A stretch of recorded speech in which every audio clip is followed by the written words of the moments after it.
রঘুনাথগঞ্জে বিপুল পরিমাণে গাঁজা উদ্ধার।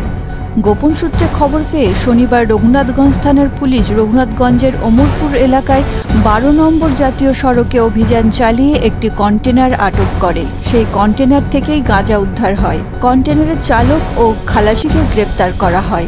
ধৃত চালকের নাম সুবিনয় রায়, বাড়ি মালদা জেলার গাজলে। খালাসির নাম রতন সরকার, বাড়ি কুচবিহার জেলার খলিবাড়ি এলাকায়। জানা গেছে, ধৃতরা গাঁজা পাচারের উদ্দেশ্যে কন্টেনার নিয়ে কুচবিহার থেকে হুগলি যাচ্ছিল। উদ্ধার হওয়া গাঁজার পরিমাণ প্রায় 92 কেজি 800 গ্রাম।